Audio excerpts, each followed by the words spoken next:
Hey folks, what's going on? Since I'm traveling today, I'm recording from a laptop, so the audio and video quality won't be as good as it usually is, but the content will still be there. And to be honest, Donald Trump has been quite busy, so there are a lot of pretty strange things that I need to discuss with you guys here. He has a lot of activities going on. Regarding tariffs, he has been making significant announcements. He is bringing up the idea of Canada becoming the 51st state once more.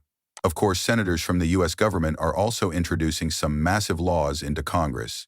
Therefore, I believe that several of these factors will soon have a significant effect on the markets. Furthermore, yesterday we witnessed a huge sell-off. The markets are currently rebounding, but price action will shortly follow. I want to start by discussing the actual situation. For example, what about tariffs? What is this trade war about?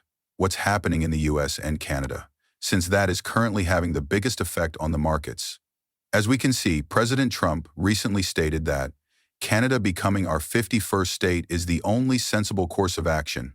Additionally, he stated that, in his own words, this would completely eliminate all tariffs and everything else. Therefore, I believe that Donald Trump is now clearly stating his position, and the real justification for the tariffs has a goal, and that goal is to reintegrate Canada into the U.S. Now, this is something I have been stating from the beginning. I never imagined that any substance was the real reason for the tariffs. That was always an excuse, in my opinion. Canada has always been the 51st state, according to Donald Trump. Right now, as a Canadian, I genuinely want this to occur. Do I agree with Trump's strategy of placing the blame elsewhere? Not always. However, I will never be able to tell for sure if it was his precise plan. We only know that he wants to combine the United States and Canada at this particular moment. Now, it doesn't really matter how I feel about any of it because the markets will be significantly impacted. Canada has been extremely clear about their position. They stated that they will continue to hike tariffs on their end and that they will battle this issue rather than simply letting it happen. Now, I do believe that Canada will suffer far more economic harm from this than the U.S. will. Additionally, I believe that generally, given a lot of what Donald Trump recently declared, this will have an impact on Canadian business and might perhaps render it irreparably crippled if a solution is not found soon. Therefore, we will discuss that in a moment.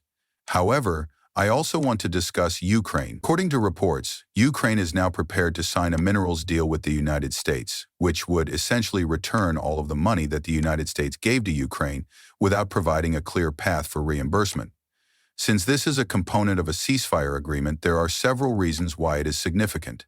Therefore, whether it's stocks or cryptocurrencies, a post-war surge is a very real occurrence in the investment markets. Additionally, quantitative easing typically begins at that time as well. We're likely to see industrial investment, quantitative easing, and an expanding economy in order to take advantage of a U.S. minerals deal. The U.S. will also need more liquidity in order to exploit all of these additional resources. In essence, what I'm arguing is that after this truce and peace agreement are reached, the money printer is probably going to continue. There will be an abundance of minerals in the United States. There are essentially two significant events taking place at the moment. On the one hand, tariffs have the potential to cause inflation over time. Additionally, there is a U.S. minerals deal that is likely to trigger quantitative easing, which is inflationary, once more after the peace agreements are reached. Everyone has a lot more motivation to buy cryptocurrencies thanks to these two factors. People will seek for alternate fiat money systems, which is why this is so crucial for XRP holders in particular. That's cryptocurrency. What happened as a result of the government printing enormous sums of money during the previous cycles in 2021, such as hundreds of billions and finally trillions of dollars? Consequently, Bitcoin's value increased from about $5,000 to, I believe, $70,000 at its highest point during that cycle. Regardless of how you look at it, that is more than 10 times the gains, and other cryptocurrencies saw much bigger gains. Solana and other altcoins performed wildly. Therefore, I do believe that the lack of trust in their government will likely lead to an increasing number of individuals turning to cryptocurrencies. Break down this Ukraine mining transaction, please. In other words, Ukrainians don't trust their government to act in their best interests. In essence, Zelensky sold off his nation in order to maintain his hold on power for as long as possible. He's trying to continue the conflict that he frightened Russia into, and the only way it will end is if the U.S. says it won't give you any more money now that the Trump administration is in power and Zelensky has no other option.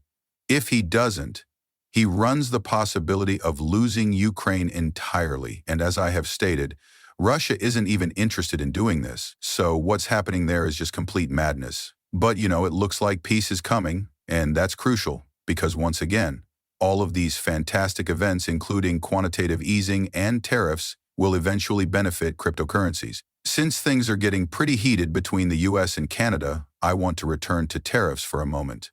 Therefore, President Trump has criticized Canada for its 25% electricity tariff. Here's what he said now. He refers to Canada when he adds they will pay a financial price, because it's so significant that history books will continue to discuss it for years to come. This is a big statement, of course.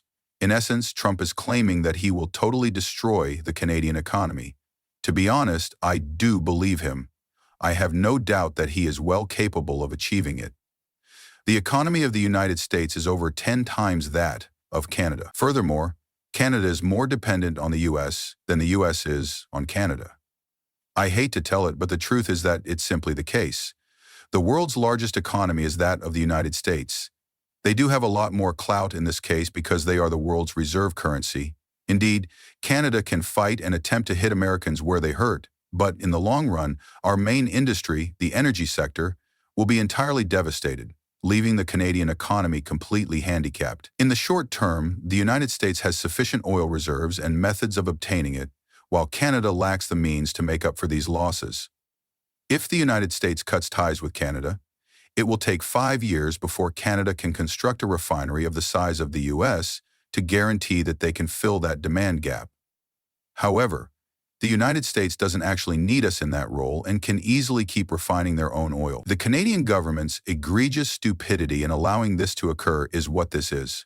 It's utterly foolish that we didn't have our own refineries. Therefore, the Canadian side is simply lacking in leadership. Furthermore, I can't really hold Trump accountable for his actions.